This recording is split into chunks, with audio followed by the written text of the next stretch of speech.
Bunty sir, आप हमें इस पर थोड़ी प्रकाश डालिए, क्योंकि कई लोगों का कहना है कि जो नेपाल की थारू कम्युनिटी है उन्होंने हमारी जो कला और संस्कृति है वाको संरक्षण जो है काफ़ी अच्छे तरीके से कर रखा है ना।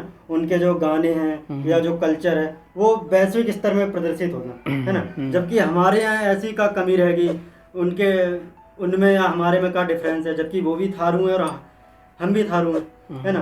तो इस पर थोड़ी प्रकाश डालिए, का कमी रहेगी हमारे यहाँ। देखो, सबसे पहले मैं एक थोड़ी सी बात बताना चाहूँगा। जैसे जब हल्दी घाटी को युद्ध होने के बाद जिस तरह से हमारे चंपारण, बिहार और हमारे लखीमपुर खीरी और हमारे जो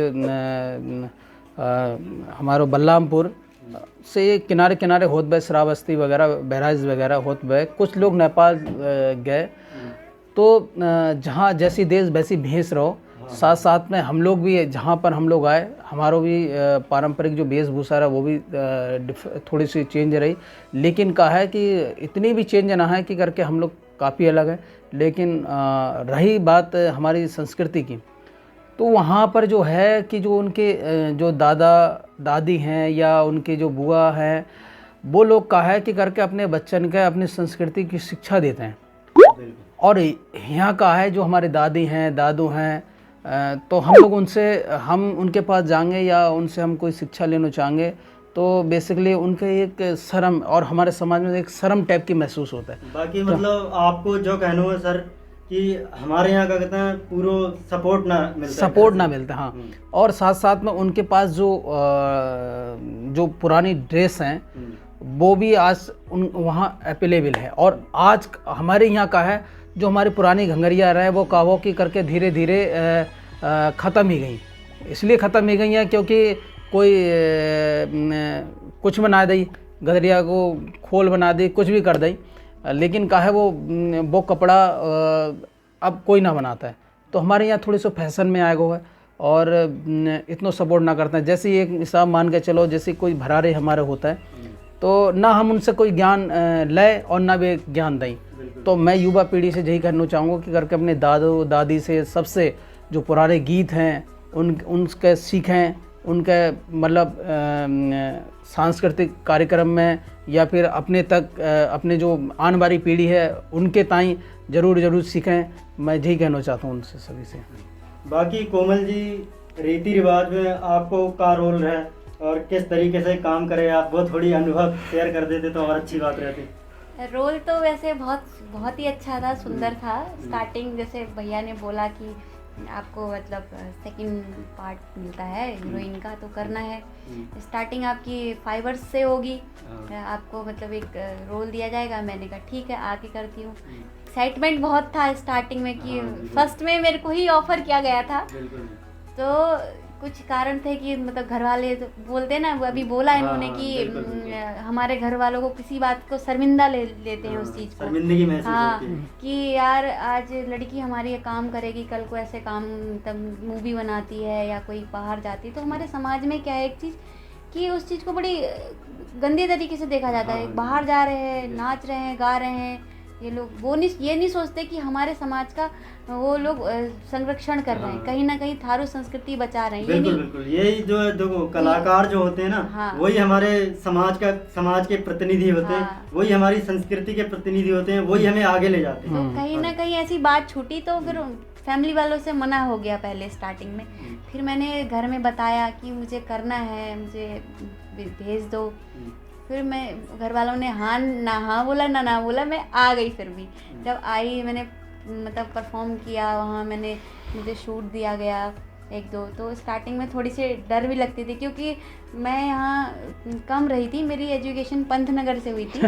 तो थोड़ा सा बोलने में वो होता था मुझे परेशानी। अब तो मैं बहुत सीख गई हूँ थारू भाषा, क्योंकि मैं कोशिश करती हूँ कि मैं सीखूँ, और अब तो मुझे अच्छे से आ भी गई है। तो मेरा बहुत अच्छा अनुभव रहा। यहाँ से हमने फाइवर्स में शूट किया, फिर हमने पकौड़ी चौराहे या क्या कहते हैं पहनिया में किया, फिर हमने ऐस्ता गए शूट करने वहाँ बहुत ही अच्छा आसपास, मतलब जितने कलाकार वहाँ रहे वो किसी कैमरा के आगू कभी ना आए रहे। यानी कि मंच में तो कार्यक्रम बहुत करी, बट मेन चीज़ कर है कि करके वे कैमरा के फेस के सामने कभी ना आए। मतलब एक हिचकपन ज़्यादा रह, बहुत सारी कमियां भी रही होंगी, हम मैं ना कहता है, क्योंकि जब कोई भी चीज़ की शुरुआत होता है बहुत सारी कमियां रह जाते हैं, कोई ना कोई चीज़ें छूट जाते हैं वो चीज़ का। तो हम लोग अगली जब हम मूवी बनाएंगे जल्द ही, क्योंकि अभी लॉकडाउन को समय है कोविड-19 को, तो हम जब भी बनाएंगे तो जाहिर सी बात है कि हम लोग कोशिश करेंगे कि करके हम वहाँ में सुधार लाएं और अच्छो बनाएं और अच्छो करें वहाँ में हम लोग, और अपने समाज के अग्गू ले जाएं हम लोग।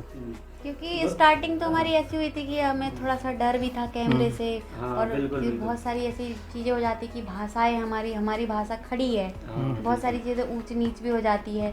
तो नए नए एक्साइटमेंट के साथ हमने कर दी, जो प्रोग्राम कर दिया। पर एक चीज़ और मैं इसके साथ मैसेज देना चाहूँगी, जो हमारे थारू समाज में हमने जैसे बहुत सारी चीज़ें ऐसे दिखाई, तो हमने जो उसमें एक दिखाया रोटी का सीन, जिसको तेर भी कहते हैं लोग आजकल नॉर्मल, हमारे थारू समाज में रोटी बोलते हैं।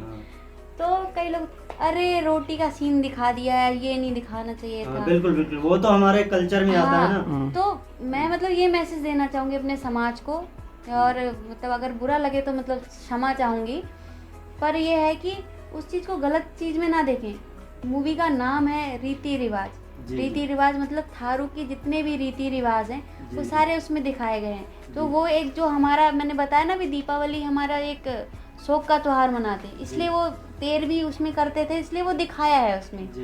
तो बहुत सारे लोगों ने बहुत उसको गलत अपोजिट लिया, तो उसको अपोजिट ना लें, एक एज अ रीति रिवाज समझ के उसको एक्सेप्ट करें, क्योंकि करते हैं जो वास्तव में हमारा होता है, जो हम लोग वास्तव में अभी भी हम लोग 13वीं करते हैं जो, यानी कि हम लोग 13 दिन के बाद जब करते हैं तो बेसिकली हम लोग करते हैं।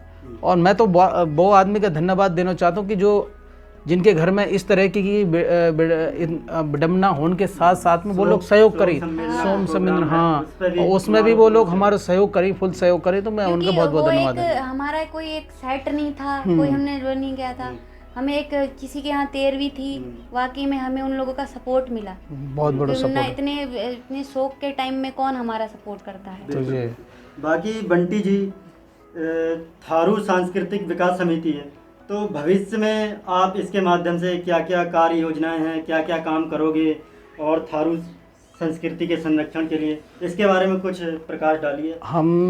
वैसे हमारी पूरी कोशिश लगी है कि करके हम लोग अभी बहुत से राज्य हमारे ऐसे छूट गए हैं जहाँ हम लोग कागज तक पहुँच ना पाए। हम जो चाह रहे हैं कि जो हमारी जो संस्कृति वो विदेश तक पहुँचे। इस बार हमारा प्रोग्राम मलेशिया और हमारो जो बिहार प्रोग्राम लगो रहे, तो लॉकडाउन के चक्कर में वो हमारा कार्यक्रम पोस्टपोन नहीं को, और इस बार हम लोग पूरी फुल कोशिश रहे कि हमारी मलेशिया हमारो डन ही हो रहा है कि करके मलेशिया हमें जाने हैं, और मलेशिया प्रोग्राम लग चुका है।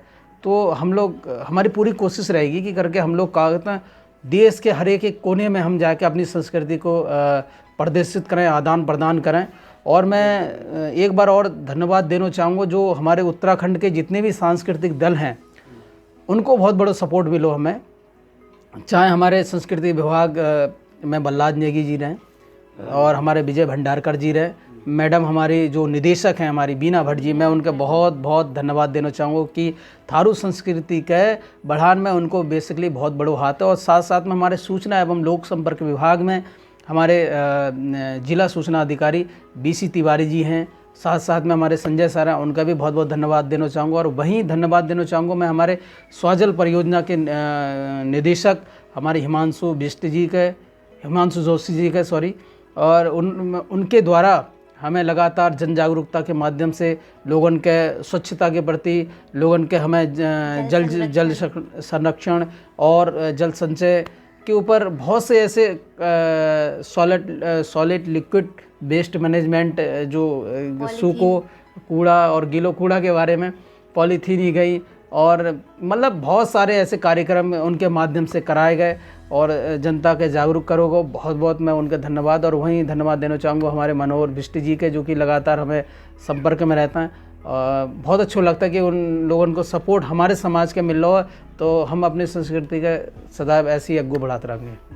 तो बाकी सर रीति रिवाज तो बहुत अच्छे, क्या कहते हैं, प्रदर्शित भी बहुत अच्छे तरीके से, लोग काफ़ी सराहना करी रीति रिवाज की। तो बाकी आगे तुम्हारो ऐसी कोई मूवी लान को रणनीति है का? हाँ, हमारी एक रणनीति चल रही है। हमारी जो अगली मूवी होगी वो हमारी मूवी है नेपाल प्लस हमारे भारत की एक मैत्री संबंध, जो हमारे रोटी बेटी को संबंध है वो सदैव के ताई बनो रागो। और हम वो जो हमारी फिल्म होगी बा में हम वो प्रदर्शित करेंगे कि वास्तव में हमारा संबंध का है, और जो जिस तरह से हम लोग दूर दूर रह के भी आज हमारा दिल मतलब एक है। तो वो फिल्म में हम बहुत दर्शाने वाले हैं। और फिलहाल के तौर पर जल्द ही जाके सबको खुशखबरी मिलेगी कि जो फिल्म जल्द से जल्द स्टार्ट ही होगी, जब लॉकडाउन थोड़ी सो कम ही जाओ तो, ताकि नेपाल के कलाकार भी हमारे यहाँ पर क्या कहते हैं शूटिंग के तय आ सकें। सभी लोगों से हाथ जोड़ के निवेदन है अपने थारू समाज से कि हमारे जो थारू समाचार है उसको सपोर्ट करें, और चैनल को भी सपोर्ट करें, लाइक करें, सब्सक्राइब करें। और बहुत अच्छा है कि हमारे थारू समाज के से कोई ऐसा बंदा निकला है कि हमारे थारू समाज की संस्कृति पे और बहुत सारी चीज़ें जो ऐसी हैं जो हमारी थारू संस्कृति हमारे बच्चों को नहीं पता है, उनको बताने के लिए इस थारू चैनल का एक मतलब योजना बनाई और इसमें कार्य किया। तो थारू चैनल को सपोर्ट करें, लाइक करें, सब्सक्राइब भी करें। मैं बहुत बहुत धन्यवाद देना चाहता हूँ। पहले तो थारू समाचार चैनल का है, जो कि लगातार हमारे राजन जी हैं, साथ में सतीश अंकुल जी है, हाँ रुस्तम जी वगैरह हैं, सभी लोगों के पूरी टीम के मैं बहुत बहुत धन्यवाद देना चाहता हूँ कि आप लोग बहुत अच्छा काम करें और पहली बार ऐसा काम हीरो है। तो मैं सब जितने भी जो भी चैनल जो देख रहे हैं, मैं सबसे निवेदन करना चाहूँगा प्लीज़ जामें लाइक सब्सक्राइब करें और कमेंट्स करें साथ साथ में कि कैसे लगो तुम्हें, और अधिक से अधिक लोगों के शेयर करें, और ताकि हम लोग जो है अगली बार हम जैसे भी अच्छो समाचार आप तक पहुंचा सकें, अच्छे से अच्छे समाचार आपके बीच में, चाहे हमारे शिक्षा से संबंधित ही गए, चाहे हमारे संस्कृति से संबंधित ही गए, चिकित्सा से संबंधित ही गए। और अंतिम में मैं थोड़ी सी और एक चीज़ और कहना चाहूँगा, जो हमारे नानंगमता विधानसभा के जो हमारे माननीय विधायक महोदय डॉक्टर प्रेम सिंह राणा जी हैं, मैं उनसे एक रिक्वेस्ट निवेदन करना चाहूँगा कि आपको हाथ तो हमारे ऊपर बेसिकली रहो है हमारे संस्कृति के बढ़ान ताई, साथ साथ में हमारे बीच में जब थारू चैनल जो चल रहा है थारू समाचार, जाके ताई थोड़ी सी निवेदन करना चाहूँ कि जाके भी बढ़ान ताई आप अपनो अमूल आर्थिक सहयोग करने की कृपा करेंगे। मैं आपसे हाथ जोड़कर निवेदन करता हूँ, आपको सदैव आपको सपोर्ट और साथ रहो है। तो जय के ताई सब जनी का राम राम, धन्यवाद। आपने देखा कि किस तरीके से श्री बंटी राणा जी और कोमल जी ने हमें बताया थारू संस्कृति क्यों पीछे है इस क्षेत्र में, और इसको उठाने के लिए हम क्या क्या कर सकते हैं, इसके बारे में कोमल जी जो कि व्याख्या जन जागृति सांस्कृतिक संगीत एवं नाट्य समिति की सदस्य हैं उनका, और बंटी जी जो कि थारू सांस्कृतिक विकास समिति के अध्यक्ष हैं, इन दोनों का मैं बहुत बहुत धन्यवाद करता हूं, और इन दोनों को मैं आगे भविष्य के लिए शुभकामनाएं देता हूं। धन्यवाद।